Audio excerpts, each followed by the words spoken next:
Assalamualaikum warahmatullahi wabarakatuh. Suatu hal bentuk rasa syukur kita kembali hadir di bumi yang merupakan tempat tinggal kita untuk berekspresi, menempuh pendidikan, dan lain sebagainya, menyebarkan kebermanfaatan.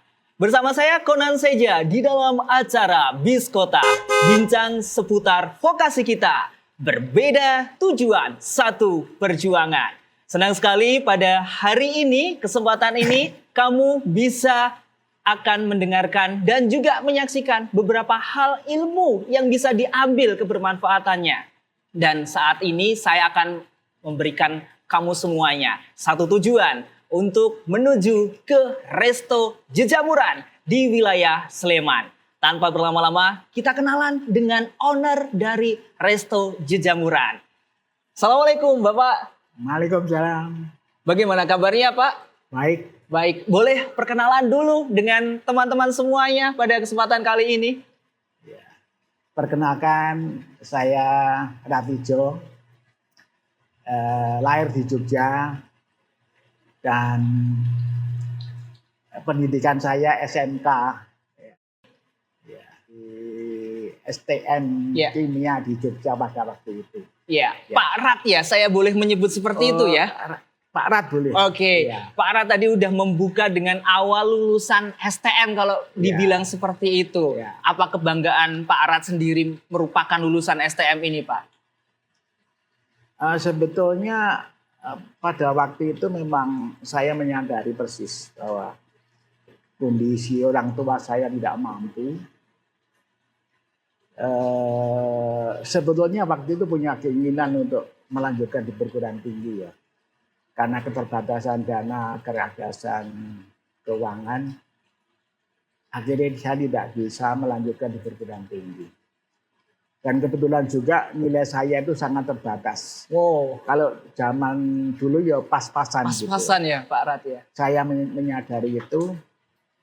Kemudian saya lulus SMK karena orang tua saya kesulitan ekonomi. Orang tua saya seorang janda, punya anak 9. Sehingga waktu saya lulus, saya langsung mencari pekerjaan.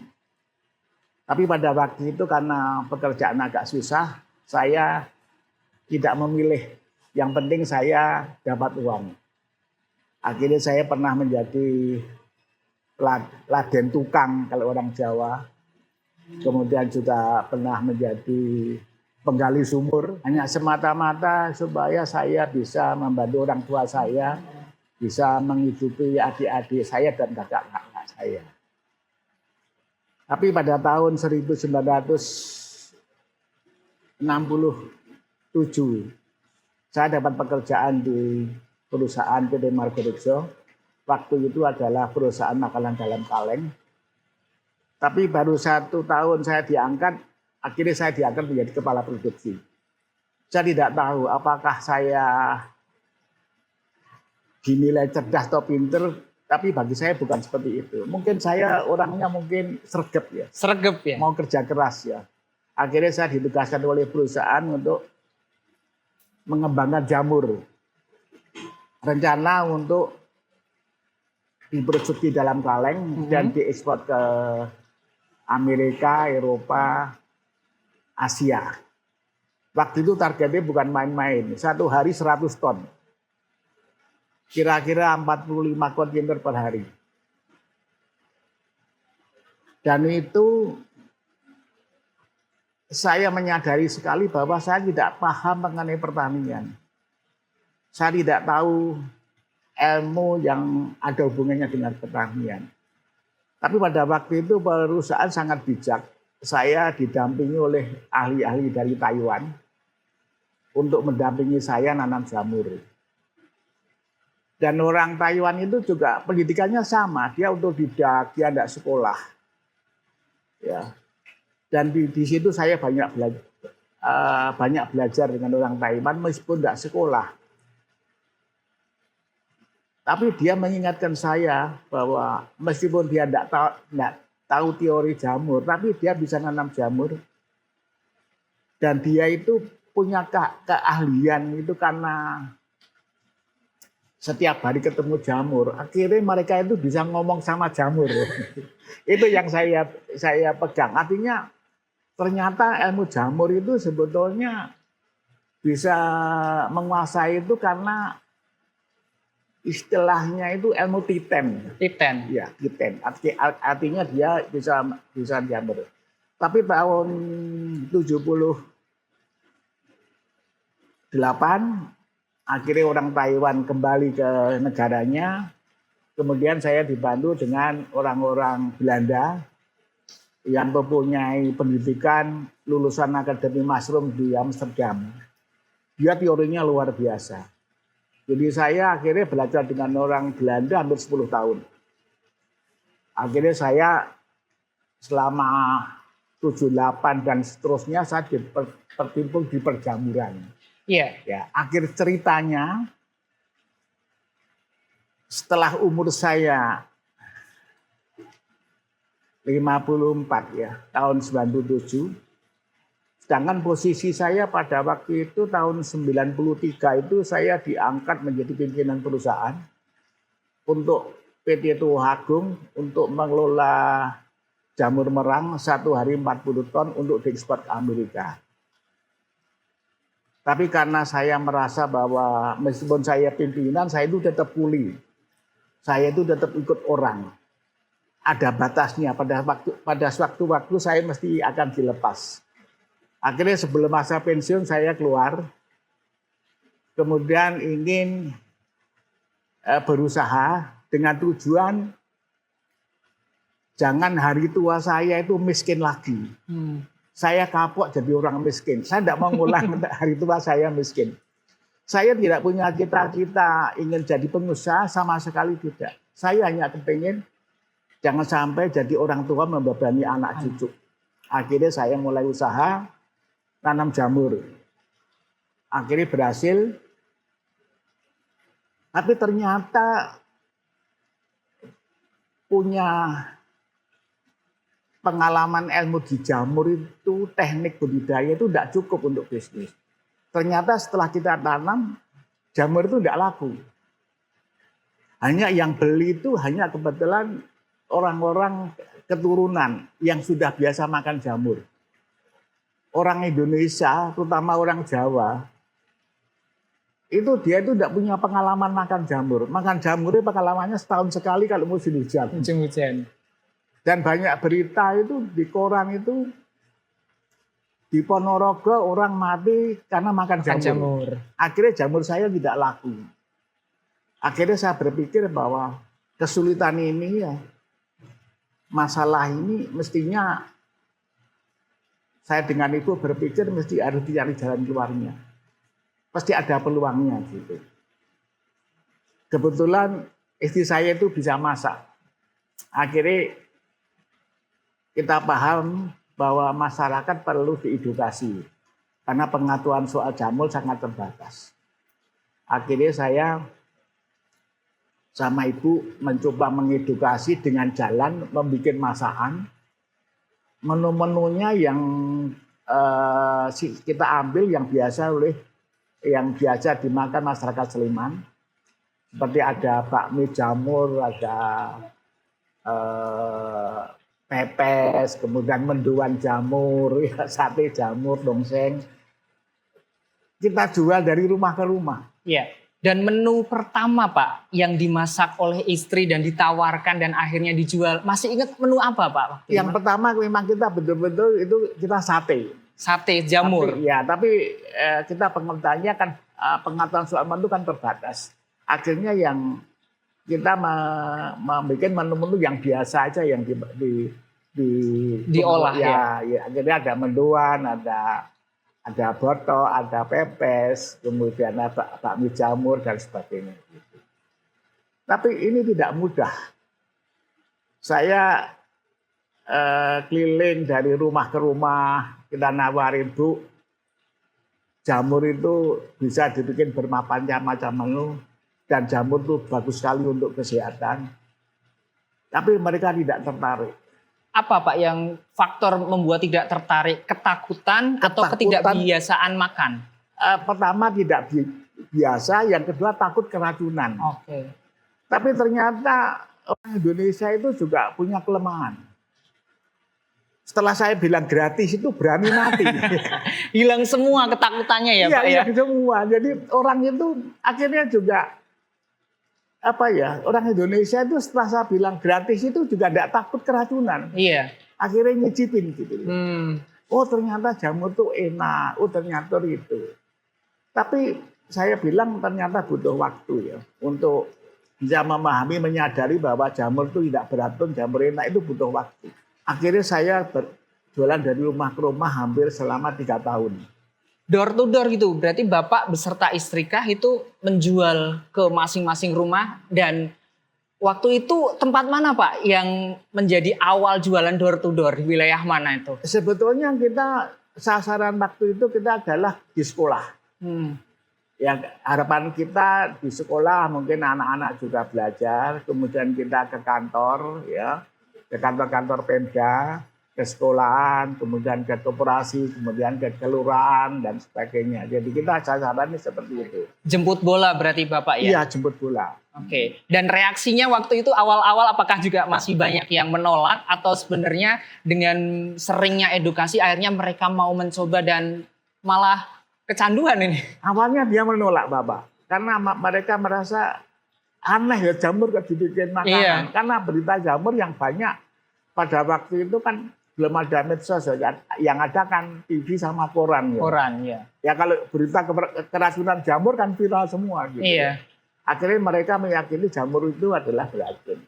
Nah itu yang perlu diedukasi, yang butuh waktu. Gitu. Iya. Jamur yang dimana itu untuk kesehatan. Dan di depan kita banyak berbagai jamur nih Pak. Ya. Iya. Sepertinya Bapak ini tidak perlu melihat, sudah dari jarak jauh udah tahu nama-namanya beserta khasiatnya gitu. Ya. Nah, khasiatnya salah satunya tadi saya sempat dengar itu jamur monkey head ya. Ini kayaknya namanya begitu entah familiar atau jarang didengar, tapi kegunaan tadi untuk kanker otak, apakah seperti itu Bapak? Ya, jadi sebetulnya hampir semua jamur itu bagus sekali untuk kesehatan. Jadi memang banyak sekali jenisnya dan macamnya itu banyak sekali gitu. Jadi akhirnya setelah saya bisa berkomunikasi dengan dengan masyarakat, dengan calon konsumen, saya tahu apa yang menu-menu yang disukai dan senangi. Baru 2006 saya bikin angkringan. Angkringan spesial jamur. Ya. Oke. Kemudian berkembang akhirnya tahun 2006 baru saya membangun berkembang menjadi rumah makan kira-kira 2007-2008. Oke. Dan rumah makannya cikal bakalnya di sini kah? Ya memang di sini cikal bakalnya. Iya. Tapi waktu itu kan masih kecil sekali ya, dan saya juga belum berkembang ya. Akhirnya tapi setelah tahun 2010, 2009 dapat penghargaan dari HB ke-10, kemudian penghargaan dari Menteri Pertanian, kemudian 2010 dipanggil ke Istana sama Pak SBY, 2015 dipanggil Pak Jokowi ke Istana. Akhirnya tamu itu satu hari menjadi antara 1.000-2.000 per hari. Masya Allah, banyak akhirnya sekali. Akhirnya saya baru membebaskan tanah ini 1 hektar, depan 1 hektar. Kemudian saya punya farm 2,5 hektar, bangun pabrik ya.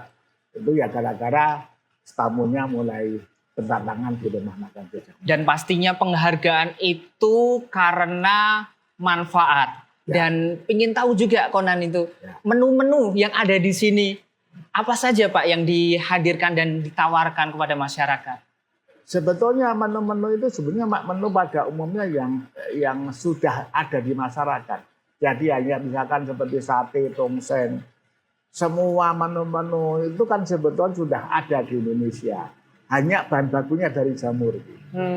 Oke. Pengembangannya aja pokoknya semuanya serba jamur gitu ya Pak ya? Maka di sini saya hanya mencoba mengembangkan usaha ini, yang saya utamakan adalah bagaimana kita bisa menanam jamur, jenis jamur sebanyak-banyaknya. Kita punya 34 jenis jamur. 34 jenis jamur dan diolah dengan berbagai masakan Nusantara. Ya. Maka saya kerjasama dengan Belgia sama Cina. Ini inginnya saya kepingin jamur-jamur yang biasa kita tanam di Cina maupun di Eropa bisa tanam di Indonesia.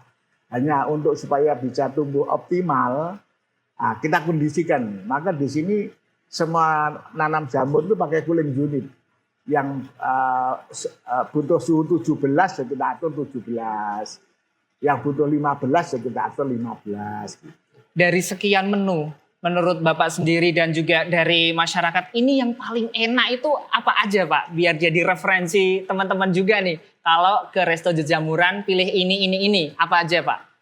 Sebetulnya kalau orang Indonesia pada umumnya yang menarik itu sate tongseng. Oh, sate sama tongseng. Tapi kita sudah mulai mengedukasi masyarakat setengah barat ya, idenya grill jamur shiitake, katsu jamur portabello misalkan kayak gitu. Jadi kita mencoba, tapi rasanya masih rasa Indonesia. Gitu. Seperti itu.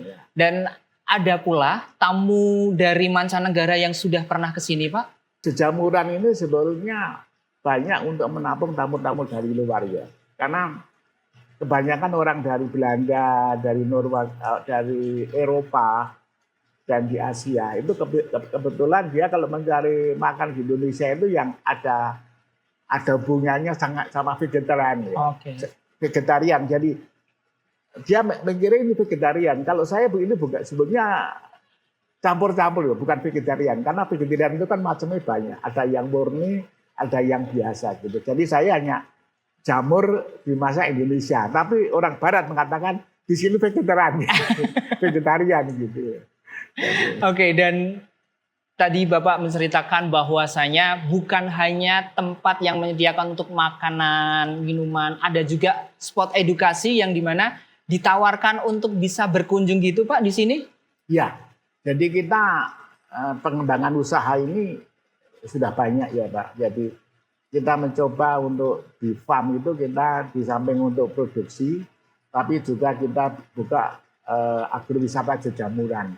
Tujuannya untuk mengedukasi masyarakat siapapun lah ya bisa belajar jamur di jejamuran gitu. Oke, dan tentunya juga masyarakat pun apalagi generasi milenial, generasi Z yang saat ini juga aku harus ke sini kenapa? Tapi kan ini udah viral nih dan sebagainya. Pak, kalau ditanya bahasanya, aku harus ke sini itu karena apa sih Pak sebenarnya Pak? Sebetulnya kalau saya lihat ini kan sebelum COVID ya, itu kan sebetulnya tamunya luar biasa, sampai sekitar 3.000-an ya per hari ya. Tapi masalahnya waktu itu masih banyak penasaran, ingin mencoba. Tapi setelah kita akui ya, setelah COVID ya, ini konsumennya kita sudah mulai berubah. Jadi konsumen yang datang di jejamuran sekarang memang kebetulan satu orang vegetarian, tapi banyak orang yang kebanyakan bukan anak muda, tapi orang-orang yang umur 30 ke atas. Beliau sudah sadar, sudah paham, kepengen makan yang sehat. Makan yang sehat, ya. Oke, jadi makanan sehat ini tersedia di Resto Jejamuran. Dan kalau saya tanya, Pak, kira-kira saya boleh dong dipilihkan makanan yang dengan kondisi saya mungkin untuk diet biasanya. Apa Pak pilihannya biasanya? Kita itu sebetulnya dia banyak pilihan ya, yang nggak pakai, yang tumis itu nggak pakai santan ada. Jadi kita juga orang yang seperti contohnya itu kalau kita itu sebetulnya kita itu punya menu dawet. Tapi cendolnya itu dari jamur kuping. Oh. Dan jamur kuping itu bisa ngecerkan darah. Jadi orang yang suka marah itu supaya tensinya turun itu Kasih. bisa minum dapat. Berarti jamuran. namanya dawet jamur gitu. Ya dapat jamuran. Jadi kita ada Samar Bris itu ada enokinya. Kemudian jamur lingsi itu ada minumannya juga untuk kesehatan. Oke, jadi bukan hanya makanan, minuman pun Ya, juga divariasikan. jamur. Makanan sama minuman sampai saat ini ada berapa varian, Pak? Saya agak jenisnya banyak ya. Mungkin sekitar antara 60 70-an ya. Oke. Ya. Dan setiap mau mengeluarkan menu baru biasanya Bapak beserta tim melakukan riset terlebih dahulu atau yang bagaimana biasanya? Oh, ini ada menu baru nih. Sebetulnya sebelum menu itu dikeluarkan biasanya kita coba kita masak dulu, kemudian kita icipi bersama keluarga, kemudian karyawan kita kumpulkan, suruh nyicipi, kadang-kadang kita minta pendapat dari anak-anak itu masaknya seperti apa. Dan baru kalau memang sudah semua oke, baru kita keluarkan. Berarti harus ada pendapat jujur ya Pak ya, gitu. Jangan karena karyawan sini nanti kalau ngomong kurangnya nggak dibolehin. Berarti memang dari ada kekurangan pun akhirnya harus dicari komposisi terbaiknya ya. Tapi kalau saya lihat ini jamuran ini kadang-kadang saya dikomplain ya dengan tamu-tamu ya. Mengapa jamuran tidak buka cabang? Nah ini. Tapi saya menyadari, saya juga memahami bahwa saya juga pernah jadi karyawan, saya juga pernah mengelola perusahaan. Saya berpikir begini, perusahaan kan saya pikir tidak perlu besar. Tapi saya kepengen mengelola perusahaan itu kalau bisa itu bisa bertahan, bisa berkelanjutan. Karena saya selalu menyadari bahwa perusahaan ini menjadi besar itu bukan saya. Yang membangun perusahaan menjadi besar itu karyawan saya. Ini keringat karyawan saya. Jangan saya punya ambisi, punya keinginan yang besar. Ya. Tapi jangan sampai perjuangan karyawan ini dikorbankan. Maka saya berpikir bahwa ukuran karyawan, ukuran perusahaan bukan besar kecilnya perusahaan. Tapi perusahaan yang kuat itu perusahaan yang bisa bertahan. Perusahaan yang bisa berkelanjutan gitu. Ya jamuran itu kan sudah hampir 27 tahun ya. Masya Allah 27 tahun ya. Dan sekarang masih tetap eksis, masih bisa hidup. Berarti jejamuran tidak buka cabang. Ya. Dan hanya bisa dijumpai di Jogja. Ya. Seperti itu. Dan tentunya juga pertanyaan terakhir Pak Rad. Apa harapan Bapak untuk Resto Jejamuran ini sendiri dan masyarakat? Dalam artian bagaimana bisa memanfaatkan jamur untuk media atau ikhtiar kesehatan. Silahkan Pak. Sebetulnya ini kita saya sudah banyak membuat program ya. Saya sebenarnya saya sayangkan ya. Anak-anak muda itu tidak tertarik dengan pertanian. Ya. Maka waktu itu saya kepengen mencoba bagaimana supaya anak-anak ini mencoba bisnis di agro ya. Tapi biasanya anak-anak itu karena pengaruh lingkungan, kemudian pengaruh dengan medsos dan sebagainya. Kepengennya kan cepat. Usaha itu kan bisa cepat gitu. Dan bisa kalau usaha itu cepat tidak susah gitu. Ya, itu kan anak-anak muda kan seperti ini. Tapi saya mencoba untuk menanam jamur polybag tapi bentuknya adalah jamur kancing. Jadi ini mestinya ditanam di daerah pegunungan yang punya ketinggian di atas 2000 di Dieng. Tapi sekarang kan itu tidak perlu. Sekarang kan di Jakarta, di Jogja pun bisa nanam jamur kancing hanya dengan AC. Maka saya bilang mereka tidak perlu repot bikin kompos, bikin apa, hanya polybag ini ditaruh di kamar yang ada AC-nya, keluar jamurnya gitu. Ini sebenarnya saya hanya kepingin bahwa jejamuran mengapa saya minta supaya tumbuh dan bertahannya apa? Ya kepingin supaya anak muda ini tertarik di pertanian. Ternyata kalau semua ditangani dengan baik, semua itu juga bisa menghasilkan uang. Gitu. Maka saya berusaha mempertahankan jejamuran ini tetap harus tumbuh, berkembang, dan berkelanjutan. Dan semoga juga Resto Jejamuran ini semakin eksis dan bisa memberikan kebermanfaatan. Ya. Terima kasih Pak Rad atas waktunya Sama-sama, di terima kesempatan kasih. kali ini. Dan untuk kamu semuanya, silahkan datang ke Resto Jejamuran di wilayah Sleman. Saya akhiri Bis Kota pada kesempatan kali ini. Bincang seputar vokasi kita. Berbeda, tujuan satu perjuangan. Kita akan ke tujuan lain di kesempatan yang lebih berbahagia. Saya Konan Seja, mengakhiri perjumpaan. Wassalamualaikum warahmatullahi wabarakatuh.